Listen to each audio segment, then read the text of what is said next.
तो कैसे हैं आप लोग। और इस वीडियो के साथ हम शुरू कर रहे हैं क्लास 9th का पॉलिटी। और पॉलिटी में यानी कि सिविक्स हम पढ़ रहे हैं और यह है चैप्टर नंबर 1 और चैप्टर नंबर 1 का वीडियो नंबर 1। तो इसके अलावा भी हम बहुत सारे वीडियोस करेंगे इस चैप्टर के ऊपर। तो पहले हम इस वीडियो को देख लेते हैं। तो देखिए, चैप्टर का नाम है democracy in the contemporary world. तो देखिए, इस चैप्टर में सिंपली हम देखने वाले हैं कि वर्ल्ड में बहुत सारे डेमोक्रेसीज़ के बारे में, कई 2 से 3 डेमोक्रेसीज़ के बारे में, और वहाँ किस तरह से डेमोक्रेसी डेवलप हुई, किस तरह से डेमोक्रेसी आई, और कई जगहों पर हम देखेंगे कि डेमोक्रेसी को हटा भी दिया गया था। तो हम यहाँ वर्ल्ड में डेमोक्रेसी के बारे में पढ़ने वाले हैं कि वर्ल्ड में कहाँ कहाँ डेमोक्रेसीज़ थी, कैसे थी, उसके कुछ एग्जाम्पल। ऐसा नहीं कि हम सारे पढ़ने वाले हैं, कुछ एग्जाम्पल उसके हम पढ़ने वाले हैं। तो यहाँ देखिए, ओवरव्यू आप देखेंगे तो आपको पता चलेगा कि आखिर ये किस लिए है, ये जो बुक है। तो यहाँ साफ लिखा गया है, this book is about democracy. ये किताब है सिंपली डेमोक्रेसी के बारे में। पहले चैप्टर में हम क्या पढ़ने वाले हैं, डेमोक्रेसी किस तरह से एक्सपेंड हुई पिछले लास्ट 100 ईयर्स में, यानी पिछले 100 साल में डेमोक्रेसी किस तरह से एक्सपेंड हुई बहुत सारे देशों में। तो more than half of the independent countries in the world today are democracies. आधे से ज़्यादा देश पूरी दुनिया में आज डेमोक्रेसी हैं। The expansion of democracy has not been smooth and straight. ऐसा नहीं था कि धीरे धीरे सब जगह डेमोक्रेसी आ गई थी। डेमोक्रेसी के बहुत सारे रिवोल्ट्स हुए, डेमोक्रेसी लाने के लिए बहुत सारे रिवोल्ट्स हुए और बहुत तरह के लोगों को परेशानियाँ झेलनी पड़ी ताकि डेमोक्रेसी आ सके उनके स्पेसिफिक देश में। जैसे कि हम यहाँ देखने वाले हैं चिली के बारे में, पोलैंड के बारे में, और भी 1-2 देशों के बारे में हम देखने वाले हैं। तो बहुत सारे अप्स एंड डाउन्स देखने पड़े हैं देशों को डेमोक्रेसी लाने के लिए, और ये फ़िलहाल भी बहुत ही अनस्टेबल और अनसर्टेन अचीवमेंट है। क्योंकि अगर मान लीजिए किसी देश में डेमोक्रेसी आ भी जाती है तो उसके बाद ऐसा हो सकता है कि वहाँ पर कोई रिवोल्ट हो जाए, सैनिक विद्रोह हो जाए, या फिर किसी और तरह से डेमोक्रेसी को फिर से रिमूव कर दिया जाए। तो आइए हम आगे बढ़ते हैं, क्योंकि ये पार्ट अगर मैं बताऊं तो ये आपके किसी काम का नहीं आएगा। आप चाहे तो इसे पढ़ सकते हैं और समझ सकते हैं कि आखिर आपको ये चैप्टर क्यों पढ़ाया जा रहा है। तो हम अपने मेन मुद्दे पर आते हैं, मेन पॉइंट पर आते हैं। जैसे ही हम किताब खोलते हैं, अपना चैप्टर नंबर 1 खोलते हैं, हमें ये इमेज देखने को मिलती है। तो आखिर ये इमेज है क्या और कहना क्या चाहती है ये इमेज, ये हम पहले देख लेते हैं। तो आप इस इमेज के नीचे देखेंगे अगर, तो जैसा कि आप यहाँ देख सकते हैं, मैं आपको दिखाता हूँ।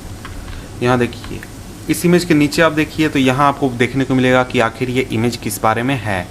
तो ये उस समय के, यानी जिस समय का ये इमेज है, सितंबर 1973, उस समय के जो चिली के प्रेसिडेंट थे उनका इमेज है। प्रेसिडेंट सैल्वाडोर एलेंडे शायद कहते हैं, and his security guards in front of La Moneda Chile's presidential palace. यानी वो अपने प्रेसिडेंशियल पैलेस जो है, राष्ट्रपति भवन, उसके बाहर का ये इमेज है।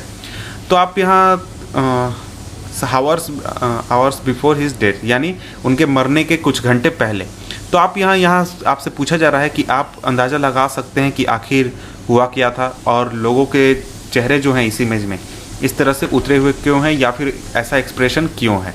और इसी चीज़ को हम पढ़ने वाले हैं अभी, बिल्कुल तुरंत इसी चीज़ को हम पढ़ने वाले हैं। तो आइए आगे पढ़ते हैं अब इसी चीज़ को। देखिए, पहला 1.1 हमारा टॉपिक है, और टॉपिक का नाम है टू टेल्स ऑफ डेमोक्रेसी। तो यहाँ पर ये देखिए, आपको कोटेशन में दिया गया है, ये जो आपका कोटेशन दिया गया है, ये इन्हीं का, ये जो आदमी है यहाँ पर, इन्हीं का भाषण है, यानी लास्ट स्पीच है इनका। इनके मरने से कुछ घंटे पहले शायद, या 1 दिन पहले, इन्होंने लास्ट स्पीच जो दिया था वो है।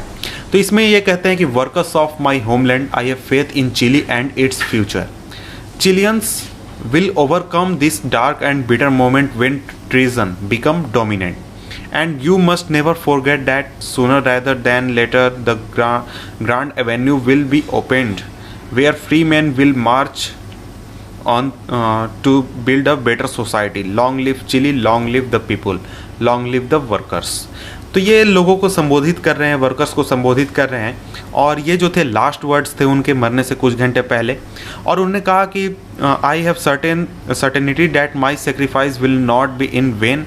आई have certainty that at the least I will be a moral lesson to castigate felony, cowardice and treason. तो ये उनके लास्ट स्पीच थे, लास्ट वर्ड्स थे। और ऐसा उन्होंने क्यों कहा, ये चीज़ अभी हम तुरंत पढ़ने वाले हैं। तो देखिए, these are some extracts from the last speech of Salvador Allende. तो प्रोनाउंस किया जाता है एंडे, मैं एलेंडे बोल रहा था। तो देखिए, ये उनके भाषण के कुछ स्टैक्स हैं, कुछ पार्ट हैं, कुछ हिस्से हैं। जब ये प्रेसिडेंट थे चिली के, जो चिली है वो साउथ अमेरिका में एक देश है, आप मैप देखेंगे तो आपको देखने को मिल जाएगा। तो ये स्पीच दिया गया था 11 सितंबर 1973 के सुबह में, मॉर्निंग में। The day his government was overthrown by the military, जिस दिन मिलिट्री ने उनके सरकार को ओवरथ्रो कर दिया था, उखाड़ दिया था और सत्ता परिवर्तन कर दिया था। जो एंडे थे, Allende was the founder of leader of the Socialist Party of Chile. Chile की जो सोशलिस्ट पार्टी थी उसके लीडर थे, और उन्होंने लीड किया था popular unity coalition to victory, यानी एक कोलिशन फॉर्म करके चुनाव लड़ा था, जिसने चुनाव जीता था 1970 में। After being elected the president, यानी प्रेसिडेंट बनने के बाद एंडे जो थे बहुत सारे पॉलिसी डिसीजन लिए ताकि वो पुअर्स को मदद कर सकें, वर्कर्स को बेनिफिट कर सकें। तो ये बहुत सारे अच्छे अच्छे कदम उन्होंने उठाए थे, जिसमें उन्होंने इंक्लूड किया था कि एजुकेशनल सिस्टम को रिफॉर्म किया था, चिल्ड्रंस के लिए, बच्चों के लिए मिल्क बांटने का कुछ प्रथा सिस्टम लगाया था। जो लैंडलेस फार्मर्स थे उनके बीच में ज़मीन का बंटवारा किया था, यानी उनको ज़मीन दिया था। और वो जो थे वो अपोज करते थे फॉरेन कंपनीज़ को, जो कि वहाँ के नेचुरल रिसोर्सेज जैसे कि कॉपर चिली से ले जा रहे थे। तो लेकिन ऐसा नहीं था कि सब चीज़ अच्छा हो रहा था। तो वहीं पर जो लैंडलॉर्ड्स थे, यानी ज़मींदार हम तो कह सकते हैं, वो थे जो अमीर लोग थे, और जो धार्मिक संस्थाएं थी जैसे कि चर्च, वो उनके पॉलिसीज़ को अपोज कर रही थी। उनकी पॉलिसीज़ उन्हें पसंद नहीं थी। और इसके अलावा दूसरे पॉलिटिकल पार्टीज़ भी थे चिली में जो कि इस चीज़ को अपोज कर रहे थे। वो नहीं चाहते थे कि वो ऐसा काम करें। और ये जो सभी चीज़ें हुई, जो लोग अपोज कर रहे थे, वो एक तरह से इनडायरेक्टली इनकी मौत के जिम्मेदार थे।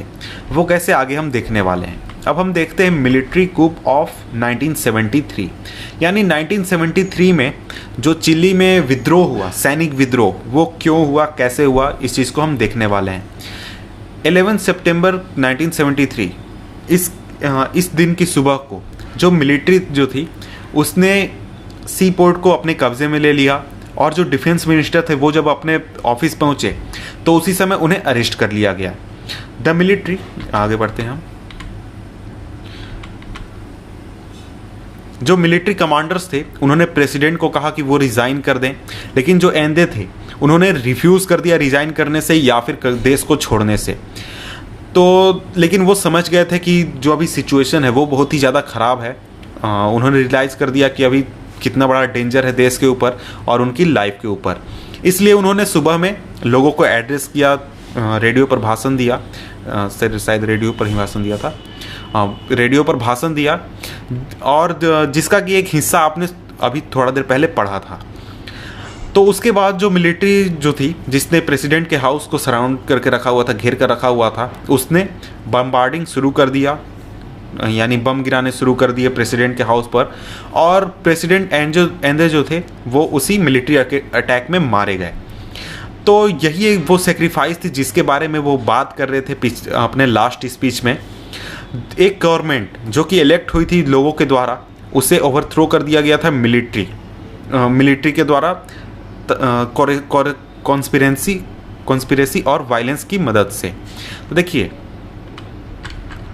तो आखिर चिली को 11 सितंबर 1973 में जो चिली को हुआ वो एक मिलिट्री कूप था, यानी मिलिट्री विद्रोह था, सैनिक विद्रोह था, जो जनरल अगस्तो पिनोशे कहा जाता है, पिनोशे कहा जाता है, जनरल अगस्तो पिनोशे, जो कि आर्मी जनरल था, उसने इस कूप का विद्रोह किया था, इस सैनिक विद्रोह का क्या कहते हैं, नेतृत्व किया था।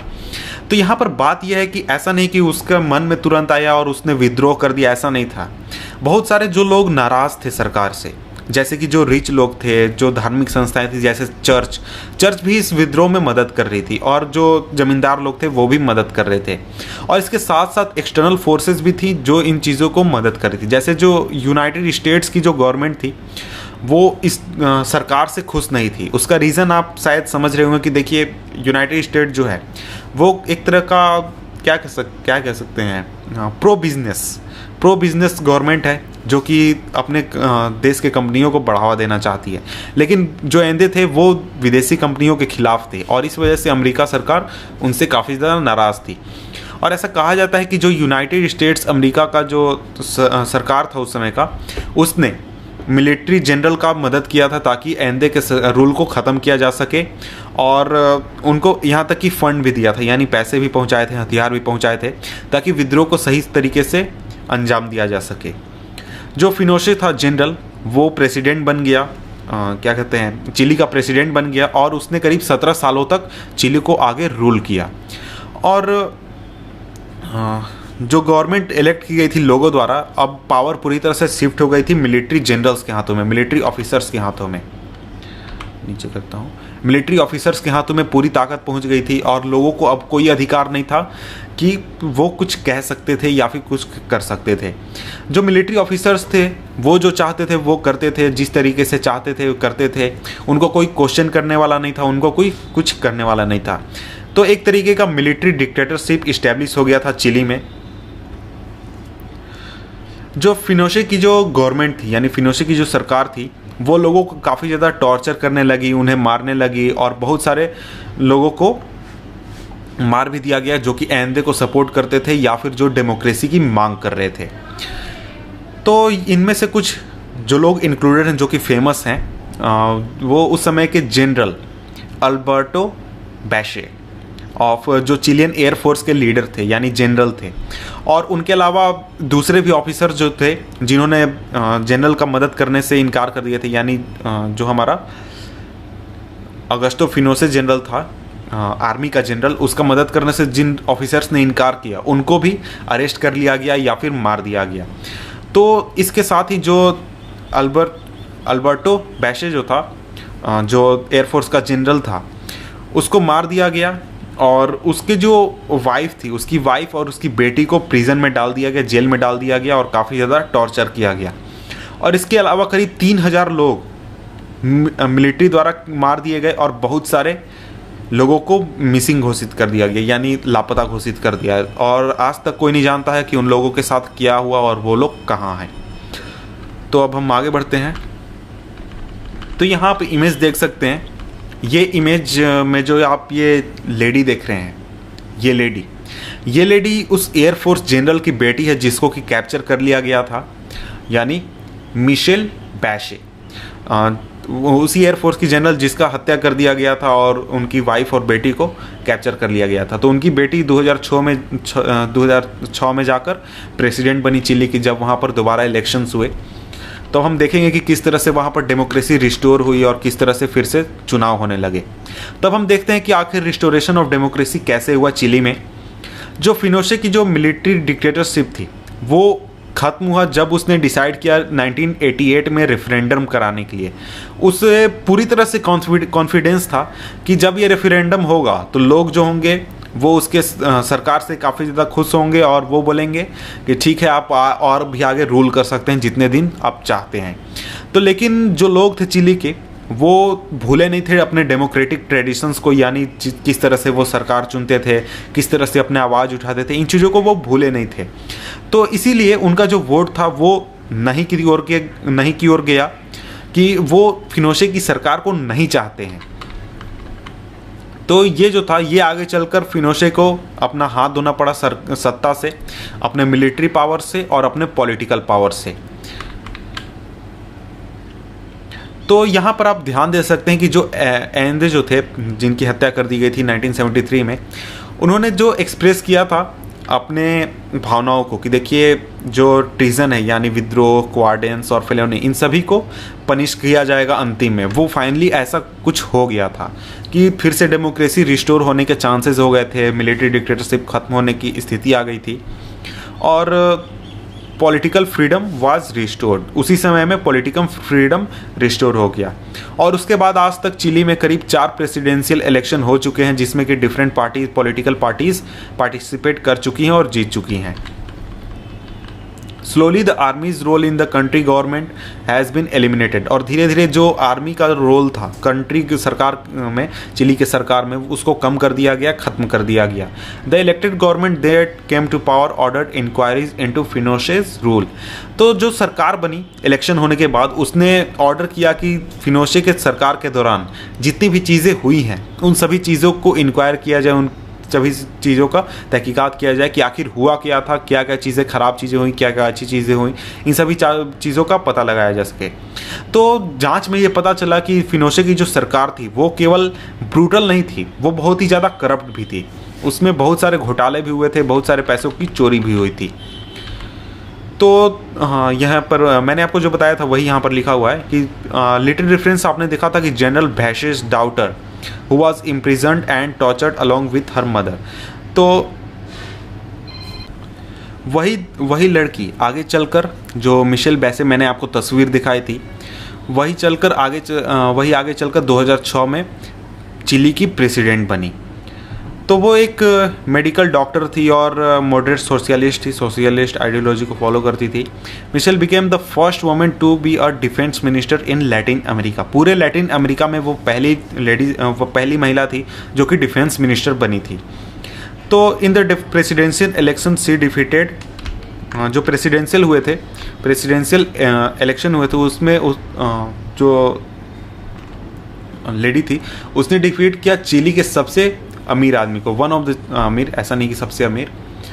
इन the photograph of her victory she is saying to her supporter, यानी कि जो फोटोग्राफ आप देख रहे हैं उस तस्वीर में वो अपने सपोर्टर्स को भाषण दे रही है। Because I was the victim of hatred, I have dedicated my life to reverse that hatred and turn it into understanding, tolerance and why not say it into love. तो ये उनका एक हिस्सा है जो वो बात वहाँ पर कह रही है। तो यहाँ पर मैं इस वीडियो को रोक देता हूँ और डेमोक्रेसी इन पोलैंड के बारे में हम नेक्स्ट वीडियो में देखेंगे। किस तरह से वहाँ पर डेमोक्रेसी नहीं थी, किस तरह से आई, इन सभी चीज़ों को नेक्स्ट वीडियो में हम देखने वाले हैं। तो आप नेक्स्ट वीडियो का लिंक मैं आपको नीचे डिस्क्रिप्शन में दे दूंगा, आप उसे देख सकते हैं, और मैं प्लेलिस्ट का भी लिंक दे दूंगा ताकि आप सारे वीडियोस को एक जगह खोज सकें। या फिर आप हमारे चैनल पर भी जा सकते हैं, चैनल पर जाकर आप हमारे प्लेलिस्ट सेक्शन में जाएंगे तो वहाँ पर आपको बहुत सारे वीडियोज़ मिलेंगे, बहुत सारे टॉपिक्स मिलेंगे, यानी आपको 9th के सारे ज्योग्राफी मिलेंगे, हिस्ट्री मिलेंगे, 10th क्लास और डिफरेंट क्लासेस के भी मिलेंगे। तो आप सभी चीज़ें चाहे देखना चाहते हैं तो आप देख सकते हैं। तो मिलते हैं आपसे नेक्स्ट वीडियो में, तब तक के लिए गुड बाय।